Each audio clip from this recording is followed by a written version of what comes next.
economy in trouble? Yeah, thank you very much, and good evening to our viewers, and some of them even listening on radio and on their TV set. Good evening to all of them. To ask that question whether the country's economy is troubled is to beg the question, because every one of us are seeing the rising cost of living. Every one of us are also recognizing that things are very difficult. Businesses are not growing as a result of government its own appetite for borrowing. Every one of us are seeing the erratic nature of our electricity supply that is having a tolling effect on almost all industries, individuals, and even medium-scale industries. For me, I will look at it from the NDC's own perspective. If you recall, in 2009, January, when the NDC took over from the New Patriotic Party, their finance minister, Hannah Tete, then Fifi Kwete and co. were of the view that the Ghanaian economy in 2009 was broke. And they used certain benchmarks to describe and come to that conclusion.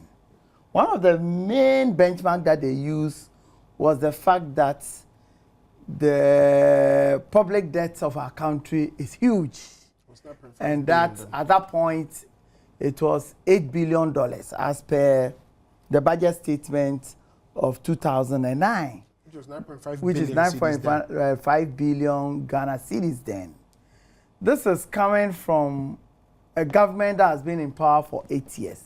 That took over when the public debt at that time was around $7 billion put together. That's internal and external debt together. Running a country for 8 good years. We ended up leaving a public. They will come back and say that, oh, you went HIPIC. HIPIC was a decision. They, at that point, said we should not go HIPIC. If we had listened to them, we wouldn't have gotten the benefits that we had from HIPIC, of which we are still continuing getting those benefits, and they are also getting the benefits. You understand? So it is a moot point to say that, oh, you went HIPIC, some of your debts were forgiven. It is a decision that we made. And this decision, the NDC themselves in 1999, His Excellency, the Vice President, that's Atamils then, was the Vice President, went to Gabon and signed onto it. Only that they didn't have the political will to go HIPIC. You understand? So this argument about you went HIPIC and it's moot. It's neither here nor there. We ran this country with all the development that we did. And I hear them saying, and even now, say, oh, the problems of this country were as a result of NPP 8 years. You have a country, at least we are 56 years old as a country. NDC, PNDC alone had run this country for 26 good years, for God's sake. 26 years. NPP ran it for 8 years. We met a HIPIC country, HIPIC economy, where our debt servicing repayment was around 153% of our GDP. Where at that point, interest rate was over 50%. At that point, inflation was running around 41%. You understand? GDP growth at that time in 2000 was 3.7%. The overall size of the economy was just under 4 billion. This is the country that the NDC ran for 19 years. Just under 4 billion, which is lesser than Harvard University's expenditure for the year. This is that country that we're talking about, Ghana. You understand? This is Ghana for you. For 8 years, we moved this country, expanded the economy from under 4 billion to over 16 billion. Even after the rebasing of the economy, we realized that it was around $32 billion. All the interventions you see around was as a result of that 8-year period rule of the NPP. And you can see, it's clear. We brought down interest rate from 50% to around 23, 24% within the period. We brought down inflation. From 41 to around 80. You understand? We moved. Agri sector was buoyant. They complained. At that time, they were talking about arrears in 2008. And I'm giving you reasons why they said that the economy was broke. So that if you took over, where our debt stock was 9.5 billion, as we speak now, as per Monetary Policy Committee reports, our debt stock had ballooned to 38.3 billion. This paragraph 11 of the 22nd May Monetary Policy Committee reports. 9 billion was too much. Ghana was broke. Now it is 38.3 billion. So am I the one to say that Ghana is broke or not? Perhaps the economy is on life support. When you come to another benchmark that they used, was the fact that there was a lot of arrears in 2008. And what was the size of the arrears? It was 1.9 billion for the year. Can you believe that by the year 2011, our arrears as a country had ballooned to 4.8 billion Ghana cedis? The NDC told us that they've been able to remove about 3.4 or 3.5 of the arrears. So by January 2012, our arrears stood at 1.3 billion Ghana cedis. By close of December 2012, our arrears were 5.4 billion Ghana cedis, which means that in 2012 alone, our arrears for the year was around 4.8 billion Ghana cedis. So if 1.9 billion Ghana cedis arrears as of January 2009 can lead to a country or an economy that is broke, if you have an arrears as we speak now, 5.4 billion Ghana cedis within just 4 years, what do you describe such an economy? And the difficulty and the danger involved in having such arrears is that these are monies owed to contractors. These are monies that are owed to NHIS. These are monies that are owed to Cocoa Board, SNET, District Assembly Common Fund, Get Fund, Get Scholarship Fund. Secretariat, Bulk Oil Storage and Marketing These are Companies. monies that are owed to them. Productive sectors and in of the this economy. same year, you see, the irony of the whole thing is that if you look at page 3, paragraph 7 of MPC report for February, in 2012, capital expenditure fell by 20%. Capital expenditure on infrastructure, expenditure on capital expenses fell by 20%. Only for us to be told that we overspent in that year. Fiscal deficit alone, apart from the arrears, fiscal deficit alone for that year was 8.7 billion Ghana cedis. 12.1% of GDP. Which means that that whole huge sums were used on recurrent expenditure. Because capital expenditure as budgeted, they couldn't even meet those that they budgeted for. What they did was to spend less, 20% of capital expenditure. All the rest were used for recurrent expenditure, which overballooned to the tune of 8.7 billion. When the NPP was leaving power, fiscal deficit was around 3.something billion, and we were described as being reckless, as this distressing the economy, profligate expenditure. And the danger involved is that all these arrears that we see are statutory in nature, are obligatory on government to meet them, because they are meant for specific intervention in our economy. Government decide not to meet those statutory obligations, but rather decide to overspend in areas that they've not been allowed to spend. And these are the areas We did not hold any tournament in the year 2012. Unlike what happened in the year 2008, where we held a Cup of Nations in this country, we built 2 stadia and all that. That is not what happened in 2008 or 2012. But government managed to spend in excess of 250 million Ghana cedis in youth and sports. To make it right, this means that they spent the money they were given in the budget. That was done. And they yet went beyond that by how much? Yeah, over 250 million Ghana cedis. So you take what you have been given. You take what you've been given. You have statutory payment that you need to do. That one government didn't do it. They were not interested in giving capitation grants to schools for them to run. Are you surprised that we are getting the kind of grades that we are getting? Are you surprised? No, I am not. You understand? Government decided, Ministry of Health alone, they overspent by 27 million. Ministry of Health alone. Now, it's interesting when you look at the figure for Ministry of Youth and Sport, which is 200 million plus, and Ministry of Health is 27. Our health is rather 27. That is not even enough. Look, Ministry of Youth and Sport, 350 million over expenditure. Then JIDA is supposed to be under Ministry of Youth and Sports.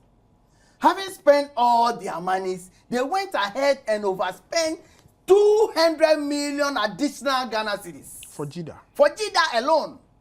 And that's the monies that were being just sent around. The RL, whatever, and all that. You understand? Government machinery. Look, can you imagine? You have Ministry of Highways, Roads and Highways, overspending 270 million Ghana cedis. Which roads were constructed? Having spent, because, and that is exactly what we hear. The Minister for Roads and Highways last week was complaining bitterly on some roads and contracts that are given. And that he is saying that this time around, having let the cow out or the cattle out of the pen, now they are chasing to bring him back. That they are not going to allow any contract that has not been budgeted for. Where were you? Where were you? But we had all of that in 2012. Where were you? Government machinery is worth 650 million Ghana cedis. And they'll come and explain, oh, government machinery is made up of all kinds of things. Maslock and Co. It was Maslock and Co. under government machinery that they used to distribute freebies to their members. Just because it's an election year.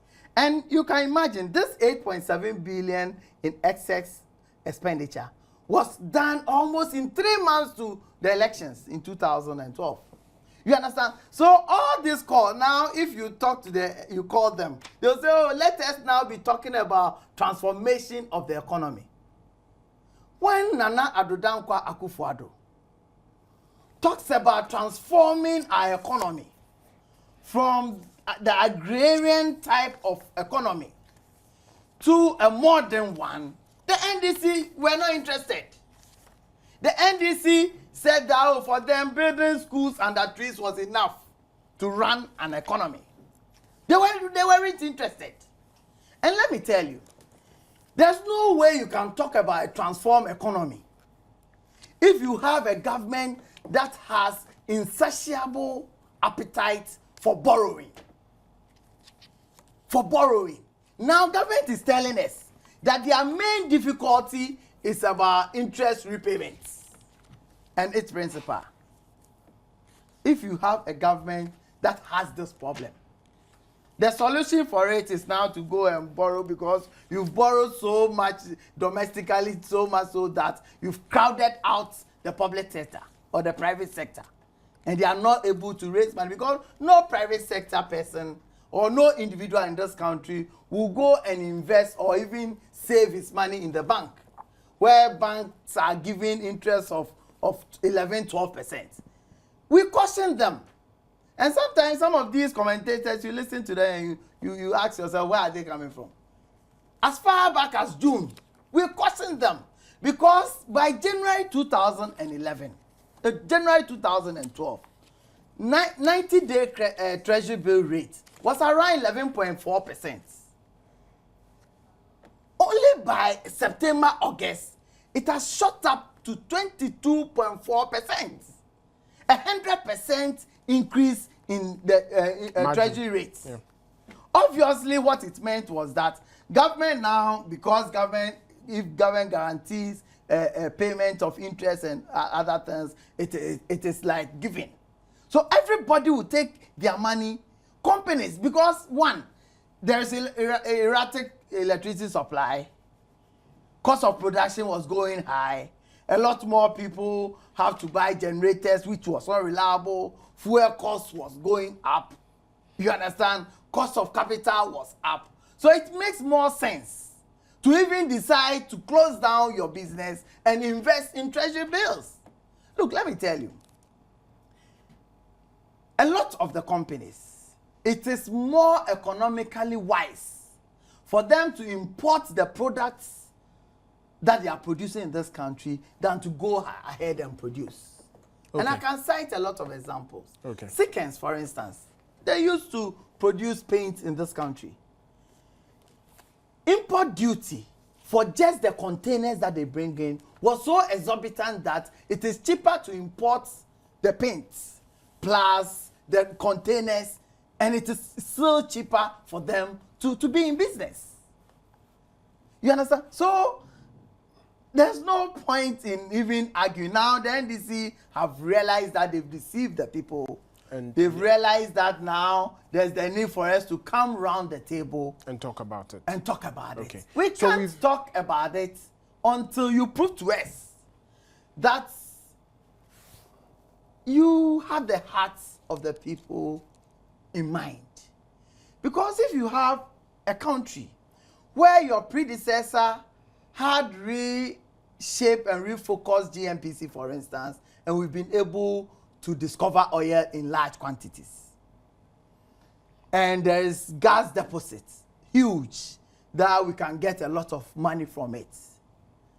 Since 2009, on the average, you are borrowing over 6 billion cedis a year. 6.6, thereabouts. Yeah, on the average. So that if you have a plant, that if you complete that plant, will enable you get cheaper source of energy. And that plant is going to cost only $650 million. And you are a government that is conscious about the lives and the welfare of the people. Do you decide that in 2011, you use $650 million to pay questionable judgment debts? Do you decide that in 2012, only for 3-4 months, just because God has ordained the president, and luckily God wants a younger person to be president, so the older person had been killed by God? You understand? So we need to prosecute a campaign. So much so that we use over 8.7 billion in excess of what budget has provided us. Okay. Now, clearly, we have identified the fact that the Ghanaian economy is in trouble. You have used the benchmarks that the NDC used in 2008 to show clearly that the economy, by their own standards, is in trouble.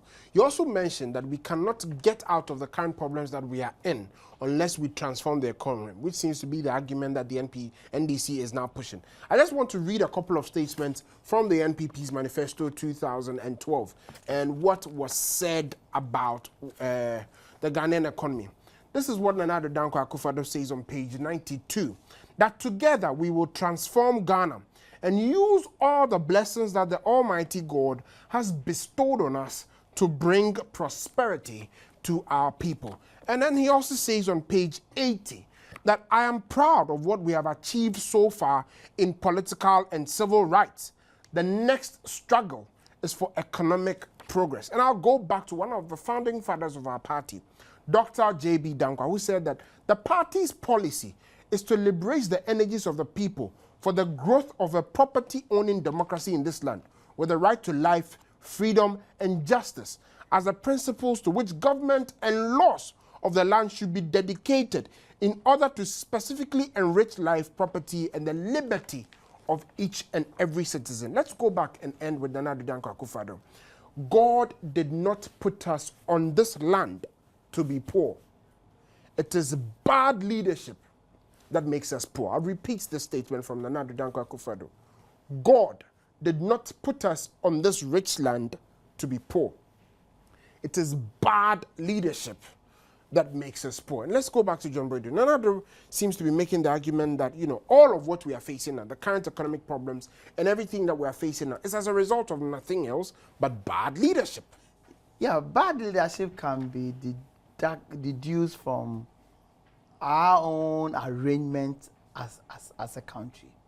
If you look at how the NDC had run this country over the years, from 81 to the year 2000, yeah. If you look at the growth rates on the average for the whole 19 years, was around 4.2%. In just 8 years, on the average growth was around 6.5%. The highest was 8.4 in the year 2008. That was minus oil. And when we talk about minus oil, we must be very, very careful. Because in all countries that discovers oil, especially with the Dutch disease and other concentration, and more so where oil production is more technologically driven, it does not require a lot of human capital and all that. So if you are not very careful and you are not able to disintegrate your growth rates in terms of oil growth and minus oil growth, you end up deceiving yourself. You end up seeing that you are seeing a lot of growth, but that's you are aware, a jobless growth. Yeah, the phenomenon of jobless growth. So in 2009, if you look at 2008, the GDP growth rate in 2008 was 8.4. Then NDC took over. 2009, 4.1. Oil had not yet come in. In 2010, it was 8.0, also short of the 8.4 that they inherited. In 2011, because we added oil as part of adding up our GDP, it was 15%, which was fantastic. Oil alone was around 50%. Yeah. Percentage of oil as part of the growth was 50%. In 2012, plus oil was 7.9%. Less than the 8.4% achieved in 2008. And interestingly, in 2008, we ran a deficit of 6.6 to attain a growth rate of 8.4. Now they have run a deficit of 12.1, and it's amazing. But the danger here is not even about just the deficit. You realize that the real sectors of our economy, agri and manufacturing, are declining in a fast rate. What does that mean for the other end? Does that mean that businesses are failing? What it means clearly is businesses are failing. Our agriculture sector is not booming. It's contracting. And as a result, employment is coming down. And employment is coming down because businesses are not able to meet their cost of production. Because government itself is grappling or chasing all the money in the system.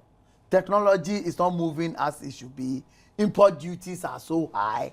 Fuel prices and fuel products are very high. Utility service, although it is very high, it is unreliable. You understand? So these are the issues that we need to be looking at as a country. For me, and from the measures put in place by government, I think it's going to be worse. It's going to be worse because if you look at 2012, government gave reasons for the shortfall or reasons for the over expenditure that they incurred. Okay, so if and one of the main reasons they gave was that corporate income tax was short by 708.2 million Ghana cedis.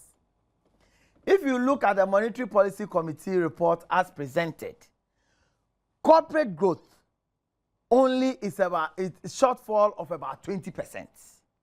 So if this is the situation, for you to resolve these matters, it's not for you going imposing taxes. Because what you are virtually doing is worsening the plight of companies. And aside that, economics states that the more you tax, the less you get. Not necessarily. It depends on where you tax. Okay. You understand?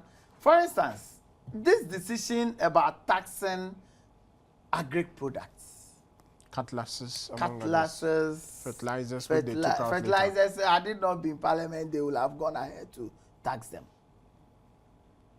Virtually, it's going to make the production, agri production in this country high. So it will be cheaper now to be importing almost everything. Now we are importing them, but now it's going to be worse.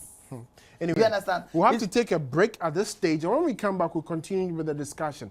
We'll move from the technical aspect of it and break it down to the life of the ordinary person in Ghana. What does this mean for you and I? Later on in the program, we'll ask you to call and tell us your experiences with the Ghanaian economy over the first half of this year. Really, is it that the government is trying to paint a picture of what really exists, that the economy is booming? Or it is that they are telling us a pack of lies, feeding us with those, and expecting us to create our realities out of what they are telling us, even though the reality is a totally different picture? Please stay tuned.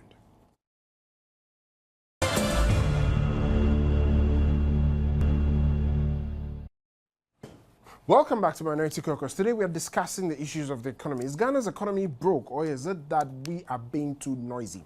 Well, we've all discussed these matters. You can feel it in your pocket, and you can tell us exactly what the issues are. So please, send us your text messages and then prepare to call in to join the discussion in this program. The picture is very clear out there for all of us. One of the reasons that the government keeps giving is that, there's an energy crisis, and so that is slowing growth. And it is not allowing us to grow at the level that we want to grow. And so that they'll repair the energy crisis very soon and enable us to have enough electricity to grow. I'm going to read something quite scary for all of you. This is the World Bank report that started all this discussion about the energy crisis. This is exactly it. The title is Energizing Economic Growth in Ghana. And it is June 2013. You can all see clearly for yourself what the document is about. I'm reading from page IX. And this is what it says. Ghana may not have adequate access to supplies of gas for power generation until 2018 or possibly 2015. I'll repeat that. Ghana may not have adequate supplies of gas power for generation until 2018 or possibly 2015. This means that if we are not careful, we are likely to go into this crisis for as long as 2015 or maybe 2018. Mr. John Boydu, so when you hear such stories and then you hear the insistence and the persistence from government that all is well, what are they trying to do? Well, all that they are trying to do is to postpone troubles for themselves. Because if you listen to them, especially on the energy side, they've been giving dates upon dates upon dates. On some occasions, the president will be giving a date, then ECG will come and give a different day, VRA will come and give a different day, because they are not looking at the issue in a holistic manner. Because you have West African gas pipeline to augment what we do. Which is supposed to be coming back this week. We must also recognize that we are not in total control of it. You understand? If they had not, because of naive and petty politics, cancel contract that had already been given for the gas pipeline, for instance, wouldn't have been here. If government had been conscious, the real potency and the importance of that plant, government will have used its own resources. It is only in this country that we hear from a minister saying that road construction that was being done by the previous administration, they didn't look for money. There was no dedicated money towards the construction of a particular road. So government cannot continue. Or government have to go for money outside to be able to do it. It is only in this country. And they say it gleefully. They say it gleefully, and they are happy that a major road, Accra, Nsawam, Suhum Road, that connects almost every part of this country, government was using its own resources to do it. You come to meet, almost about 80% of it has been completed. You said there was no money put down. Like Benuado said, when we decided to construct the Cape Coast Stadium, She thought that there was money. We had accumulated some money, put down, set it aside for it. What is governance about? Management. We're doing it because we knew that at some point we must be able to break away from the Bretton Woods institutions, to the extent that the beginning of it was in 2007. And that led us going outside the boundaries to raise money for ourselves in order for us to survive as a country. You call yourself Social Democratic Party, and all that you do is to borrow, tax, and spend. After borrowing, you create, loot, and share. That's the kind of government we are having in this country. Now, when you look at exactly what is happening now, where statutory payments have not been made, but rather things like judgment debts have been paid. We've had, the government went on a giving spree, a Father Christmas spree, gave away laptops, gave away Land Cruisers, gave away buses. And now we are being told that statutory payments cannot be made. What does that tell you about this government? It tells you government don't care. All that government is interested in 2012 was to win the elections. So around September, October, as if Ghana was a heaven, especially for some of them who joined the trail. You understand, some of the journalists had fresh cars. And those things that they did are telling on them now. Are you aware that the communication team or so-called government communication team of the NDC are on strike? The complaints are simple, that they are not being paid. They need some of the items that were distributed around 2009, 2010. And in the latter part of, towards the election, some of the items that were given on campuses and all that.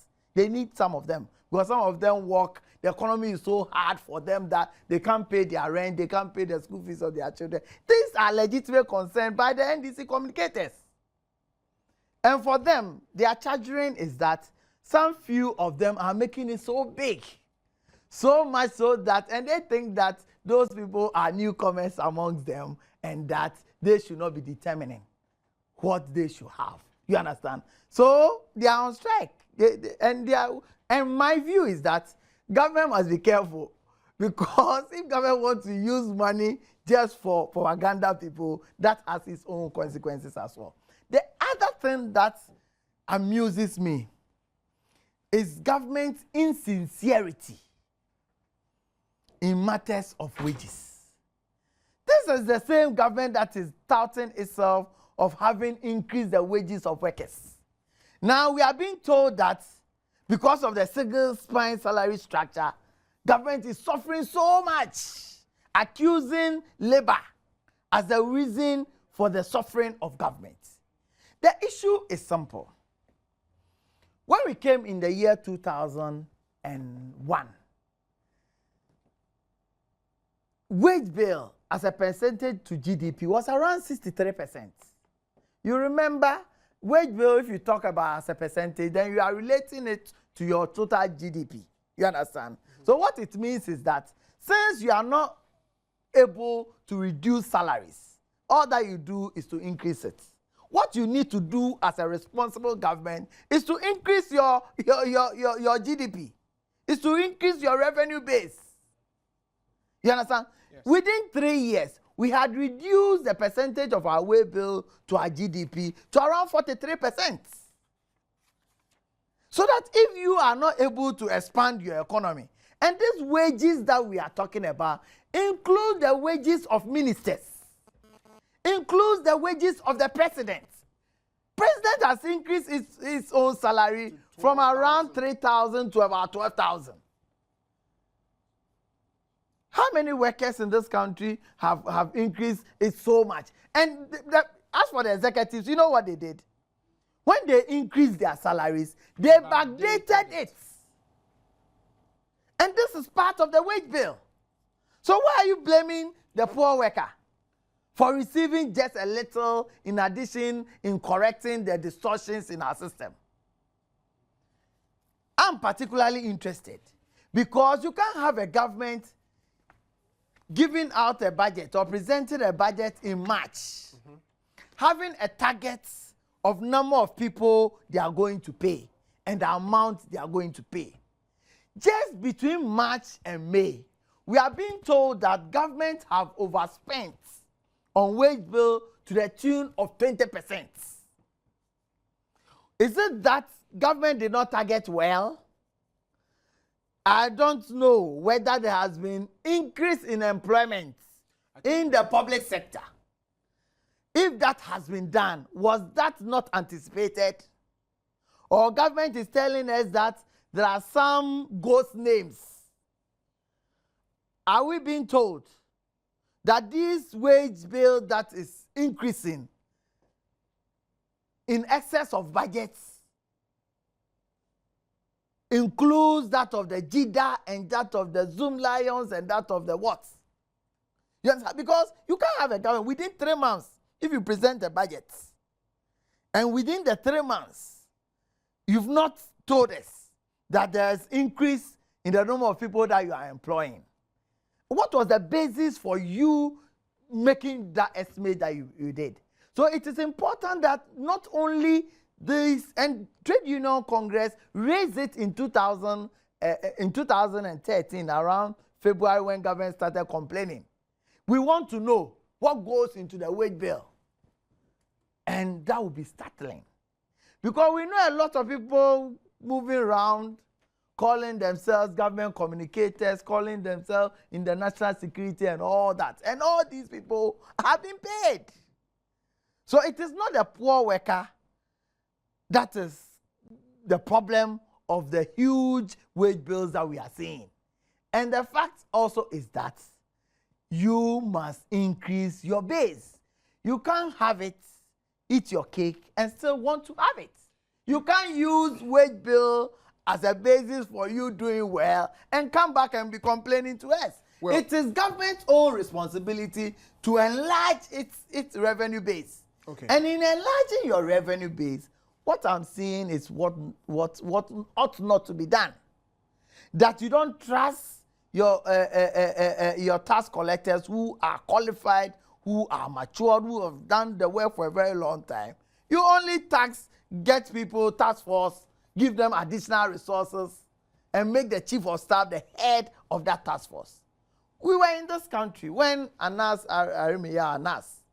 did a fantastic work. We have the national security and all those people in town. All that they know is to just chase political opponents around and do kokonsa. Arrest them. One single individual did the work. Accepts. Government was not interested in prosecuting the matter. The matter went to court several times. Attorney General's office were not representing us. At the end of the day, they have to throw the case away. Okay, so John, if you hold on at that moment for me, we'll quickly take a short break and come back. When we come back, we'll open the phone line so you can also tell us your peace of mind on the Ghanaian economy.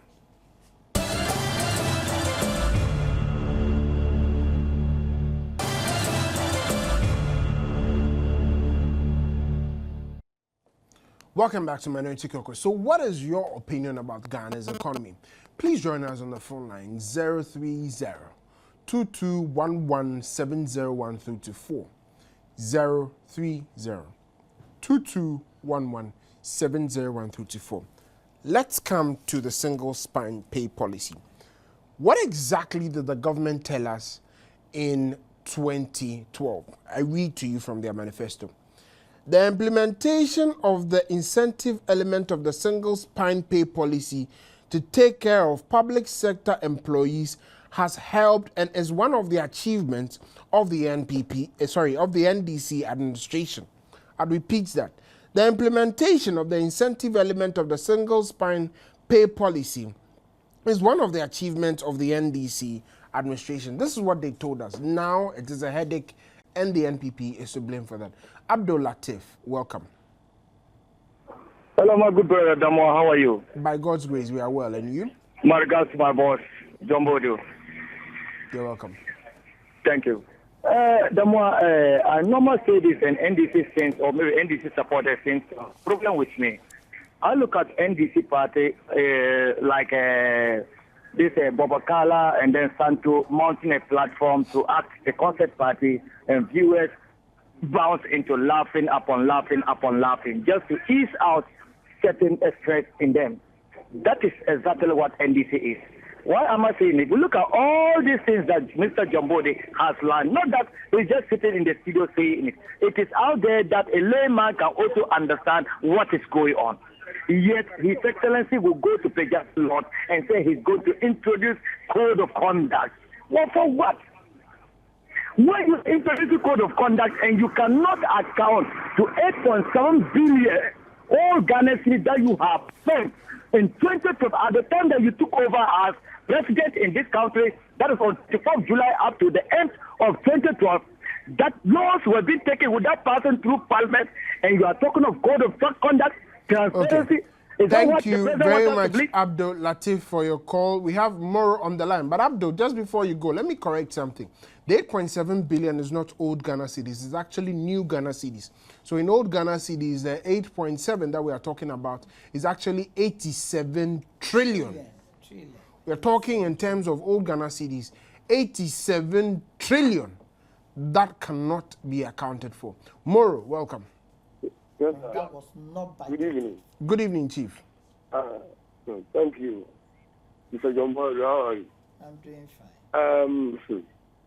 President said some time ago that Ghanaians, we've ate the flesh with the bone. Yeah. We those on the other side of the political device, we are not among. You may ask why. Why? Because those in NDC are eating the flesh and then left with the bone. That is one. The president himself is among. You know what? The president brought in about 200 trucks to Sunyani DVLA for them to register. And then you are telling Ghanaians that you respect the flesh with the bone. You yourself is eating the flesh. Okay. Thank you very much, Sadie, for your call. We have, sorry, that was Moro. Sadie is on the line. Sadie, how are you doing? Hello, Sadie. Do I still have Sadie on the line? Okay, it looks as though we've lost Sadie. So, particularly this was the opinion of the NDC administration in the year 2012. The single spine salary structure was a huge achievement for them and that they needed to be commended for it.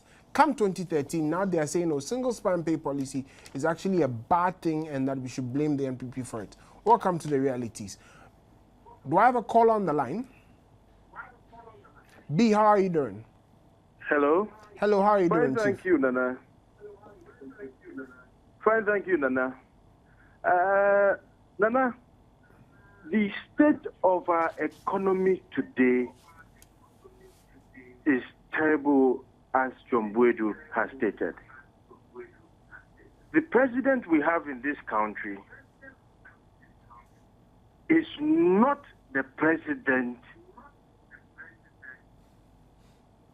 of the 25 million Ghanaians. For me, I just think this particular presidency is just there to do business for their own personal interest. Okay. Thank you very much for that explanation and your opinions, which are very much welcome. Autry, welcome. Hello? Yes, sir, boss. Good evening. Good evening, Chief. Nice to see you. By His grace. Okay. Oh, your friend watching Casey Agunai. I didn't count my member and Mr. Waiting about it. Then you perceive Muna one who be or my gun anymore. But no queer or why Ghana for my anchor. No queer at the back or my dear no queer woman or my need to pump. Yet, the Ghana for can queer power.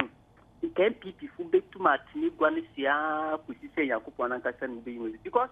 Asa, nkofu eba so hwe sike bia fe for baby a na me ade ma reho ni se onyankopon abo o my Ghana bro asa japade nyankopon dia mo my Ghana akofo dawo ma oba ye wuhwu bisanya na Ghana ha esiti Uncle Fu ba si sika se wodi ejapade a won fen ye a wode ma won kofu ma wodi masa sika no otie tie ma nkofu no NDC fo na bi sisemu. Okay. Thank you very much, Ochi, for your contribution as well. Abdullahi, welcome. Thank you very much. Good evening, Nana. Good evening, boss. I think the NDC government has to be serious. They have to be serious with Ghanaians. They should stop playing with our hearts and our feelings.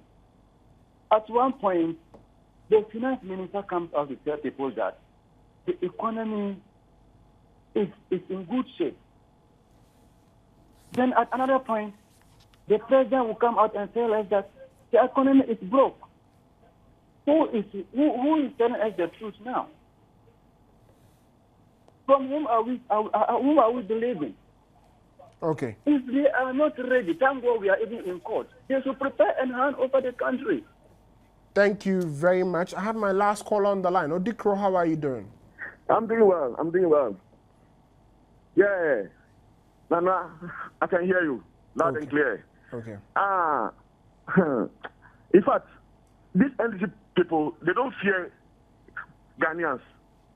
They don't fear God, and they don't fear Ghanaians. They can look at us in the face and tell us that we have eaten all the flesh out of the bones, and now the skeleton is there. And they don't fear. You don't even ashamed. Telling us in the face. After doubting all the economic indicators, the GDPs and the inflation going down and all that, within 3 months, they come and tell us that now the economy is in tatters, it's in bones, and they're not even afraid of us. Playing on our intelligence. Ghanaians, we are playing. Okay. Oh. Thank you very much for those opinions. Those are the opinions that have been expressed, and typically you can hear that Ghanaians are angry with the lies that we are being told. When will this government come to understand that we are not all stupid in this nation, and that some of us can actually reason and realize that the stories they are seeking to tell us doesn't make sense? When are they going to stop taking the people of Ghana for a ride?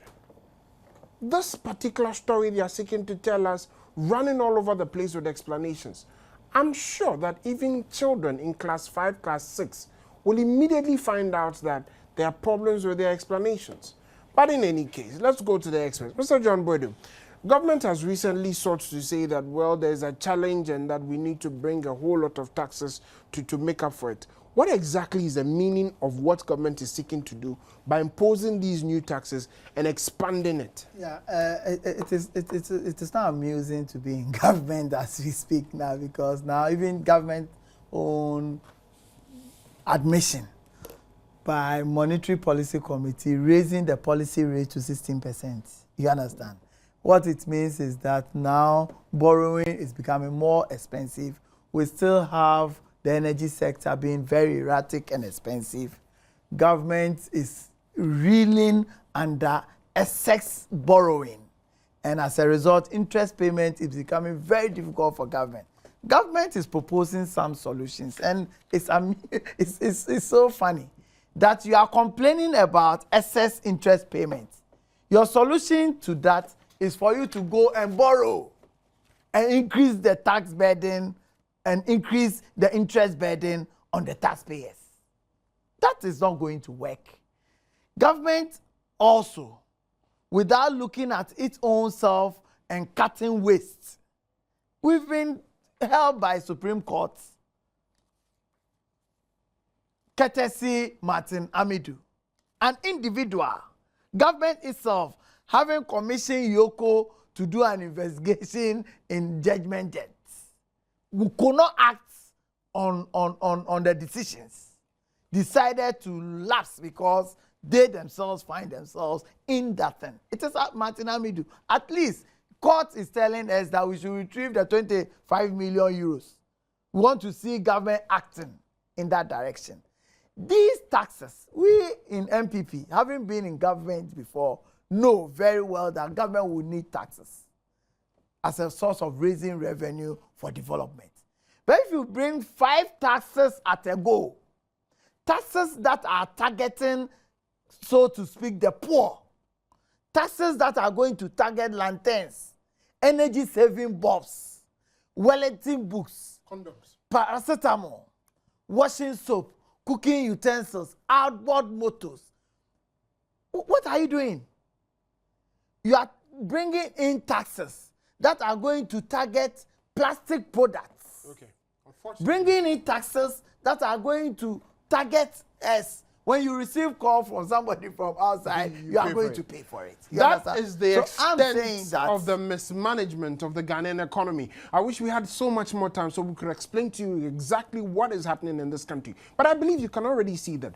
Join me in thanking Mr. John Boadu for the very good explanations that he's given on to us this very day. My name is Nana Kofi Opondama. I say that wherever it is that you want to do tonight, please go on your knees and pray for this country.